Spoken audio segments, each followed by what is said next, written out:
నమస్తే, welcome to our channel.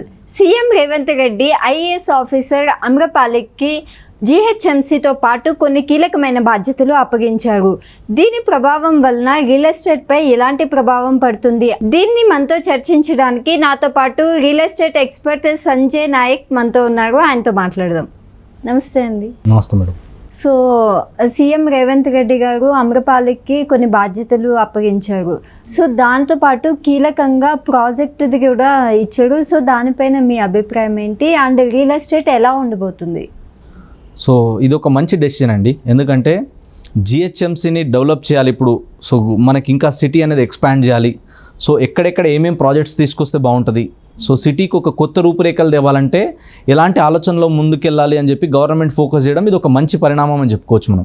So దీనివల్ల real ఎస్టేట్కి ఏ విధంగా ఎఫెక్ట్ ఉంటుంది అంటే పాజిటివ్ ఎఫెక్ట్ ఉంటుంది ఖచ్చితంగా. ఎందుకంటే ఎప్పుడైనా సరే ఒక ఇండస్ట్రీ కానీ ఎప్పుడైతే మనం రెవల్యూషన్ రావాలంటే, మనకి ఇన్కమ్ రావాలంటే ఎక్కడి నుంచి వస్తుంది అంటే ఇన్ఫ్రాస్ట్రక్చర్ డెవలప్మెంట్ అయినప్పుడు అవుతుంది. ఇన్ఫ్రాస్ట్రక్చర్ మీద ఫస్ట్ ఫోకస్ చేయాలి. సిటీ ఇప్పుడు ఇంతలా డెవలప్మెంట్ అవుతుంది, ఇంతలా గ్రోత్ అవుతుంది, ఎక్కడి నుంచి రెవెన్యూ ఎక్కువ వస్తుంది, ఎక్కడి నుంచి రెవెన్యూ పోతుంది, ఇది కూడా అబ్జర్వ్ చేస్తారు వాళ్ళు. సో ఇప్పుడు హైదరాబాద్లో ఎలాంటి ప్రైమ్ లొకేషన్స్ ఉన్నాయి, ఎక్కడెక్కడ ఏరియాలలో మనం డెవలప్మెంట్ చేస్తే, ఎక్కడెక్కడ ఏరియాల్లో ఇప్పుడు జిహెచ్ఎంసీ లిమిట్ ఉన్నది ఎంతవరకు పెంచాలి, హెచ్ఎండిఎల్ లిమిట్స్ ఎంతవరకు పెంచాలి, సో లిమిట్స్ పెంచడంతో పాటు అక్కడ ఏమేమి ఎమ్యూనిటీస్ తీసుకురావాలి, ఏమేమి డెవలప్మెంట్స్ తీసుకురావాలి, సో దానివల్ల జనాలు ఎక్కువ వస్తారు అక్కడ, దానివల్ల అక్కడ జనసాంద్రత పెరుగుతుంది. ఇవన్నీ కూడా గవర్నమెంట్ ఖచ్చితంగా క్యాలిక్యులేట్ చేస్తుంది. సో దాన్ని బేస్ చేసుకొని డెవలప్మెంట్ చేయడం వల్ల అక్కడ డైరెక్ట్లీ అండ్ ఇండైరెక్ట్లీ ఎంప్లాయ్మెంట్ అనేది జనరేట్ అవుతుంది అనమాట. సో అక్కడ ఇంకొకటి విషయం ఏంటంటే ఎక్కడైతే డెవలప్మెంట్ అవుతుందో, ఎక్కడైతే గ్రోత్కి ఎక్కువ స్కోప్ ఉందో అలాంటి ఏరియాలో ఖచ్చితంగా గవర్నమెంట్ ముందు చూపుతోనే అక్కడ ల్యాండ్స్ వేలం వేయడం కానీ, అక్కడ కొత్త కొత్త ప్రాజెక్టులు తీసుకురావడం కానీ, తర్వాత ఈ ఏరియాలో ఏమేమి ఇన్ఫ్రాస్ట్రక్చర్ గ్రోత్కి చేస్తే మనం ఇక్కడ ఐటీ ఎంప్లాయీస్ కానీ, లేదా వేరే ఫార్మా ఎంప్లాయీస్ కానీ, లేదా ఇక్కడ ఎవరు వచ్చి ఇన్వెస్ట్మెంట్ చేస్తారు అన్నది చూసుకుంటారు అనమాట. సో దాన్ని బేస్ చేసుకొని మాత్రమే అక్కడ ఇన్వెస్ట్మెంట్ చేయాలి. సో ఇప్పుడు వీళ్ళు ఐఏఎస్లు, ఐపీఎస్ ఆఫీసర్లు వీళ్ళందరూ కూడా ఏం చేస్తారంటే వీళ్ళు జనాల్లోంచి వచ్చిరు. అదేవిధంగా ఏంటంటే వీళ్ళకి చాలా అవగాహన ఉంటుంది, వీళ్ళకి చాలా దీని మీద మొత్తం డాటా వాళ్ళ చేతిలో ఉంటుంది, ఎక్కడెక్కడ ఏమేమి జరుగుతుంది అన్నది. సో ఒక ముందు చూపుతోనే ఒక ఫ్యూచర్ ప్లానింగ్తో కనుక ప్లాన్ చేయగలిగితే ఇలా హైదరాబాద్ ఏ విధంగా అయితే గ్రో అయిందో ఔటర్ రింగ్ రోడ్ లోపల ఇప్పుడు ఔటర్ రింగ్ రోడ్ నుంచి రీజనల్ రింగ్ రోడ్ వరకు ఇప్పుడు తెలంగాణ గవర్నమెంట్ సీఎం రేవంత్ రెడ్డి గారు కూడా ఏమన్నారు అంటే హైదరాబాద్ ఏరియా ఏదైతే ఉందో మనకి ఓఆర్ఆర్ లోపలంతా కూడా అర్బన్ తెలంగాణ, ఓఆర్ఆర్ నుంచి రీజనల్ రింగ్ రోడ్ వరకు సెమీ అర్బన్ తెలంగాణ అని చెప్పారు. దీని తర్వాత ఇక్కడ నుంచి తెలంగాణ బార్డర్ వరకు రూరల్ తెలంగాణగా డెవలప్మెంట్ చేయాలని చెప్పారు. సో ఇట్లా 3 పార్ట్స్గా డెవలప్మెంట్ చేయాలన్నప్పుడు ఫస్ట్ మనం ఏంది ఔటర్ రింగ్ రోడ్ లోపల చూడాలి. ఔటర్ రింగ్ రోడ్ లోపల ఎక్కడెక్కడ ఏ మున్సిపాలిటీలో ఎంత పొటెన్షియల్ ఉంది, ఎక్కడెక్కడ మనకి రెవెన్యూ ఎక్కువ బాగా వస్తుంది, సో ఎక్కడెక్కడ ఇంకా మనకి రెవెన్యూ జనరేట్ చేయడానికి గవర్నమెంట్ నుంచి ఎలాంటి సహాయం అందించాలి, సో వీటి మీద వర్క్ చేస్తుంది ఫస్ట్. తర్వాత ఓఆర్ఆర్ దాటిన తర్వాత రీజనల్ రింగ్ రోడ్ వరకు ఇప్పుడు already regional ring road proposal అవ్వడం, సో అది తొందరలో స్టోనింగ్ పడడం, సో దీనివల్ల కూడా ఏంటంటే already land values, market values అనేది పెరుగుతున్నాయి. సో ఇన్కమ్ అంతా కూడా గవర్నమెంట్ ఓన్లీ తీసుకోవడమే కాదు, తీసుకున్న తర్వాత ఆ అమౌంట్ని ఎక్కడ ఇన్వెస్ట్మెంట్ చేయాలి, మళ్ళీ పబ్లిక్కి యూజ్ అయ్యే విధంగానే చేయాలి. సో పబ్లిక్ ఎక్కడైతే అన్ని రకాల ఫెసిలిటీస్ వస్తాయో అప్పుడు జనాలు ఎక్కువ వస్తారు. జనాలు ఎక్కువ వచ్చినప్పుడు వాళ్ళకి డైరెక్ట్ ఇండైరెక్ట్ ఎంప్లాయ్మెంట్ వస్తుంది, దాంతోపాటు గవర్నమెంట్కి ట్యాక్స్లు అనేది కూడా బాగా వస్తుంది. దీని తర్వాత ఏంటంటే ఇప్పుడు రీజనల్ రింగ్ రోడ్ నుంచి రూరల్ తెలంగాణ వరకు ఇప్పుడు గవర్నమెంట్ కూడా ఏం చూస్తుందంటే మినిమం ఎక్కడైనా సరే ఆల్ ఓవర్ తెలంగాణలో ఎకరం కాస్ట్ మినిమం 4 లక్షలు పెట్టడం. సో దీంతోపాటు అన్ని విలేజ్లలో ఖచ్చితంగా వాటరు, తర్వాత వచ్చేసి కరెంట్ సప్లై ఉండే విధంగా చూసుకోవడం. దీని తర్వాత మనకి ఎక్కడైనా సరే ఇప్పుడు పీఎం గారు కూడా ఏమంటున్నారంటే ప్రతి ఊరికి కూడా మినిమం రోడ్స్ ఉండాలి. సో మినిమం రోడ్స్ ఉండాలి, మినిమం ఇన్ఫ్రాస్ట్రక్చర్ డెవలప్మెంట్ ఉండాలి, గ్రామ పంచాయతీగా డెవలప్మెంట్ చేయాలన్నప్పుడు ఇలా డెవలప్మెంట్ అయినప్పుడే రెవెన్యూ అనేది ఎక్కువ జనరేట్ అవుతుంది. సో దీనివల్ల ఏంటంటే జనాలు కూడా ఇప్పుడు ఆల్రెడీ మనకి వేరే వేరే స్టేట్ నుంచి, వేరే వేరే డిస్ట్రిక్ట్ నుంచి మైగ్రేషన్ అనేది పెరుగుతుందన్నమాట. సో దాన్ని మనం దృష్టిలో పెట్టుకొని ఫ్యూచర్ నెక్స్ట్ 10 years 20 yearsని మనం దృష్టిలో పెట్టుకొని ఇప్పుడు నుంచి అదంతా కూడా ప్లాన్ చేస్తే అద్భుతమైన రిటర్న్స్ వస్తాయి. అండ్ అదేవిధంగా గవర్నమెంట్కి కూడా మంచి పేరు వస్తుంది, అంటే వీళ్ళ హయాంలో ఇది డెవలప్మెంట్ అయిందని చెప్పి. ఇప్పుడు సీఎం రేవంత్ రెడ్డి గారు ఏమంటున్నారు, ఔటర్ రింగ్ రోడ్ మా కాంగ్రెస్ ప్రభుత్వం ఉన్నప్పుడే వచ్చిందన్నారు, మనకు పార్టీలతో సంబంధం లేదు, బట్ ఎవరికైనా సరే ఒక మార్క్ వేసుకోవాలని ఉంటుంది ఖచ్చితంగా. అదేవిధంగా రీజనల్ రింగ్ రోడ్ని కూడా మా టైంలోనే ఇప్పుడు మాకున్న టెన్యూర్లోనే మేము కంప్లీట్ చేస్తామని చెప్పడం. సో దీనివల్ల ఏంటంటే వాళ్ళ గవర్నమెంట్కి పేరు రావాలి, నెక్స్ట్ వాళ్ళకి ఇంకా ఆపర్చునిటీస్ ఉండాలంటే వీళ్ళంటూ ఒక మార్క్ అనేది సెట్ చేయాలి. సో మార్క్ సెట్ చేయాలంటే ఫస్ట్ ఫోకస్ చేయాల్సింది రియల్ ఎస్టేట్, తర్వాత ఇన్ఫ్రాస్ట్రక్చర్ మీద, అంటే రియల్ ఎస్టేట్లోనే ఇన్ఫ్రాస్ట్రక్చర్ వస్తుంది. దీని తర్వాత అగ్రికల్చర్ మీద చూడడం, సో ఎక్కడెక్కడ ల్యాండ్ వాల్యూస్ ఎలా డెవలప్మెంట్ చేయాలి, ఎక్కడెక్కడ ప్రాజెక్ట్స్ తీసుకురావాలి, ఎక్కడెక్కడ నీళ్లు బాగా అందించాలి.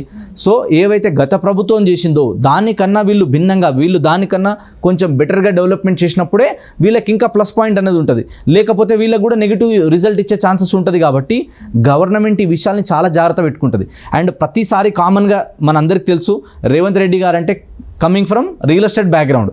సో ఒక రియల్ ఎస్టేట్ ఇండస్ట్రీ నుంచి వచ్చిన వ్యక్తికి అద్భుతమైన అనుభవం ఉంటుంది. ఆయన గతంలో కూడా చాలాసార్లు చెప్పారు, నేను రియల్ ఎస్టేట్లో నుంచి వచ్చిన వ్యక్తిని, ఔటర్ రింగ్ రోడ్ ఏకముందే అక్కడ నేను మొత్తం అంతా కూడా టౌన్షిప్లో కట్టిన వ్యక్తిని, రియల్ ఎస్టేట్ని ఏ విధంగా డెవలప్మెంట్ చేయాలి, ఎలా డెవలప్మెంట్ చేస్తే ఫ్యూచర్ బాగుంటుంది, నాకంటే ఎక్కువ ఎవరికి తెలియదు అని చెప్పి కూడా ఆయన అఫీషియల్గా చెప్పడం జరిగింది. సో దీన్ని బట్టి మనం ఏం అబ్జర్వ్ చేయాలి, ఏం అర్థం చేసుకోవాలంటే ఒక విజన్ అనేది ఆయన క్లియర్ ఉంది. రియల్ ఎస్టేట్ ఇండస్ట్రీలో ఎన్నేళ్ళుగా ఉన్నప్పుడు ఆయనకు తెలుసు, ఒక సీఎం రేవంత్ రెడ్డి అనే ఒక పొజిషన్లో ఇప్పుడు కూర్చున్నారు ఆయన. కాబట్టి ఆ చైర్కి ఆ పవర్ ఉంది, ప్లస్ ఆయనకు ఆ స్కిల్ కూడా ఉంది. అంటే ఏ ఇండస్ట్రీని ఎట్లా డెవలప్మెంట్ చేస్తే రియల్ ఎస్టేట్లో ఎక్కువ గ్రోత్ వస్తుంది అనేది ఆయనకు తెలుసు. కాబట్టి రానున్న రోజులలో ఈ రీజనల్ రింగ్ రోడ్ వరకు, అదేవిధంగా తెలంగాణలో ఏవైతే వీళ్ళు తీసుకునే ప్రాజెక్ట్స్, వీళ్ళు తీసుకునే నిర్ణయాలను బేస్ చేసుకొని రియల్ ఎస్టేట్ అద్భుతంగా పెరుగుతుంది. So land values, market values అన్నీ కూడా పెరుగుతున్నాయి. సో దాన్ని అంతటిని తీసుకొచ్చి ఇప్పుడు మళ్ళీ గవర్నమెంట్ కొత్త డెవలప్మెంట్కి, స్కోప్కి ప్లాన్ చేస్తుంది. కాబట్టి ఏవైతే డిస్ట్రిక్ట్స్ వైజ్గా ఏవైతే క్యాపిటల్స్ మనకి ఏదైతే మన క్యాపిటల్ సిటీ నుంచి 100 కిలోమీటర్ రేడియస్లో ఆల్రెడీ డెవలప్మెంట్స్ అద్భుతంగా జరుగుతుంది. నెక్స్ట్ ఇలాగా హైదరాబాద్ లాగా డెవలప్మెంట్ అయ్యే స్కోప్ ఎక్కడుంది, లైక్ ఖమ్మం కావచ్చు, వరంగల్ కావచ్చు, తర్వాత వచ్చేసి నిజామాబాద్ కావచ్చు, ఇలా ఎక్కడెక్కడైతే మేజర్ ప్రైమ్ లొకేషన్స్ ఉన్నాయో అలాంటి లొకేషన్ని మనం గుర్తించి అక్కడే డెవలప్మెంట్ చేయాలని చెప్పేసి గవర్నమెంట్ ప్లాన్ చేస్తుంది. కాబట్టి ఈరోజు మనం ఈ గవర్నమెంట్ ఏదైతే డెసిషన్ తీసుకుంటుందో ఇవన్నీ కూడా వీళ్ళు చెప్పిన టైం కల్లా, వీళ్ళు చెప్పిన 10 yearsలో కనుక కంప్లీట్ చేయగలిగితే, సో రానున్న నెక్స్ట్ 10 yearsలో అద్భుతమైన రిజల్ట్స్ వస్తాయి ఇన్వెస్టర్స్కి. అదేవిధంగా బయట నుంచి వచ్చి ఎవరైనా ప్రాపర్టీ కొనే వాళ్ళ దగ్గర నుంచి కానీ బయర్స్, బిల్డర్స్, డెవలపర్స్ అందరికీ ప్లస్ అవుతుంది. అదేవిధంగా కామన్ మ్యాన్ ప్రతి ఒక్కరు కూడా అఫోర్డ్ చేసే విధంగా అందరికీ అఫోర్డబుల్ ప్రైస్లోనే మంచి రియల్ ఎస్టేట్లో అపార్ట్మెంట్లు కావచ్చు, ఫ్లాట్స్ కావచ్చు, ప్లాట్ కావచ్చు, అగ్రికల్చర్ ల్యాండ్ కావచ్చు, ఇండిపెండెంట్ హౌస్ కావచ్చు, అంటే ప్రతి ఒక్కరికి ఒక సొంత ఇల్లు కళ ఉంటుంది. సో ఆ కళను నెరవేర్చుకోవడానికి ఆపర్చునిటీ అనేది ఎక్కువ ఉంటుంది. సో గవర్నమెంట్ కూడా దీన్ని ఫోకస్ చేసి డెవలప్మెంట్లో పార్టీలకు అతీతంగా ఖచ్చితంగా డెవలప్మెంట్ చేస్తే కనుక ఫ్యూచర్ మాత్రం అద్భుతంగా ఉంటుంది. సో సార్ రేవంత్ రెడ్డి గారు కూడా ఆయన మార్క్ వేసుకోవచ్చు. ఓకే, అయితే ఇప్పుడు చూస్తే సీఎం రేవంత్ రెడ్డి ఇప్పుడు అమరపాలిక్ గారికి బాధ్యతలు ఇచ్చారు. సో దాని ప్రాజెక్ట్ వలన రియల్ ఎస్టేట్ పైన ఎట్లాంటిదైనా ఉంటుందా? అంటే వాళ్ళు తీసుకునే డెసిషన్ని బట్టి ఉంటుంది మేడం. ఎక్కడైనా సరే కానీ ఇప్పుడు నేను చెప్పినట్టుగా ఏ ఏరియాలో డెవలప్మెంట్ అవుతుంది, ఏ గవర్నమెంట్ అయినా సరే ఏం చూస్తుంది అంటే రెవెన్యూ వచ్చేదాన్ని ఎప్పుడు ఆపరు. ఫస్ట్ లిక్కర్ నుంచి బాగా ఇన్కమ్ వస్తుంది గవర్నమెంట్కి. సెకండ్ ఎక్కడి నుంచి వస్తుంది అంటే ఫస్ట్ మేజర్గా వచ్చేది రియల్ ఎస్టేట్ నుంచి వస్తుంది, తర్వాత లిక్కర్ నుంచి వస్తుంది, తర్వాత ట్రాన్స్పోర్టేషన్ నుంచి వస్తుంది. ఈ 3 ఇండస్ట్రీలకి తిరుగులేదు ఖచ్చితంగా. కాబట్టి దీంట్లో కాపాడుకోవాలని ప్రతి గవర్నమెంట్ చూస్తుంది, ఎందుకంటే అక్కడ నుంచి ఎక్కువ ట్యాక్సెస్ వస్తాయి కాబట్టి. సో ఆ ట్యాక్సెస్తోనే వీళ్ళు గవర్నమెంట్ నడిపించాలి, వీళ్ళు ఇచ్చిన పథకాలను ఇంప్లిమెంట్ చేయాలంటే వీళ్ళు ఏం చేయాలి, ఖచ్చితంగా అన్ని డెవలప్మెంట్ చేయాలి, వీటికి సపోర్ట్ చేయాలి ఖచ్చితంగా. కాబట్టి రియల్ ఎస్టేట్కి ఆ స్కోప్ ఉంది కాబట్టి, సో మేడం కూడా ఆల్రెడీ ఎక్స్పీరియన్స్, ఆమె కూడా చాలా సంవత్సరాల నుంచి ఉన్నారు. సో వేరే స్టేట్లో కూడా పనిచేసి వచ్చారు. కాబట్టి ఆ ఎక్స్పీరియన్స్ని ఇంకా వాళ్ళ సుపీరియర్ దగ్గర నుంచి కూడా వాళ్ళు సపోర్ట్ తీసుకుంటారు ఖచ్చితంగా. ఆ నాలెడ్జ్ని, ఆ ఎక్స్పీరియన్స్ని కనుక ఇక్కడ హైదరాబాద్కి డెవలప్మెంట్కి స్కోప్ ఉంటుంది ఖచ్చితంగా. వాళ్ళు దానికోసం వాడగలిగితే, దానికోసం వాళ్ళు స్పెషల్గా ఫోకస్ చేసి ప్రిపేర్ అయ్యి ఉంటే కనుక ఫ్యూచర్లో మాత్రం రియల్ ఎస్టేట్కి మంచి ఎఫెక్ట్ ఉంటుంది. అండ్ అదేవిధంగా ఇప్పుడు మూసీ క్లీనింగ్ చేయడం కానివ్వండి, టూరిజం పరంగా డెవలప్మెంట్ చేయడం కానివ్వండి, ఇవి చాలా ఇంపార్టెంట్. టూరిజం లేకపోతే గ్రోత్ అవ్వదు. ఇప్పుడు గోవా ఇంతలా డెవలప్మెంట్ అయిందంటే ఓన్లీ టూరిజం అక్కడ. సో ఎక్కడైతే టూరిస్టులు వస్తారో, ఎక్కడైతే బయట నుంచి ఫండ్స్ వస్తాయో, వేరే రాష్ట్రాల నుంచి, వేరే దేశాల నుంచి డబ్బు మన దగ్గరకు వస్తుందో అప్పుడు బాగా గ్రోత్ అవుతుంది. ఇలా హైదరాబాద్ గ్రోత్ అవ్వడానికి రీజన్ కూడా అదే. ఇక్కడ పుట్టి పెరిగిన వాళ్ళకంటే బయట నుంచి వచ్చిన వాళ్ళు ఎక్కువ మంది ఉన్నారు. సో దానివల్లనే హైదరాబాద్ గ్రోత్ అయింది. లేదు ఇక్కడే ఉండాలి, ఇంత ఏరియా డెవలప్మెంట్ చేయాలంటే కాదు, నలువైపులా ఎక్స్పాన్షన్ చేయాలి. సో ఎప్పుడైతే ఎక్స్పాన్షన్ చేస్తారో అప్పుడే గ్రోత్కి ఎక్కువ స్కోప్ అనేది ఉంటుంది ఖచ్చితంగా. సో రియల్ ఎస్టేట్లో రానున్న రోజుల్లో అద్భుతమైన గ్రోత్ అనేది ఖచ్చితంగా వస్తుంది. Okay, thank you so much. Thank you.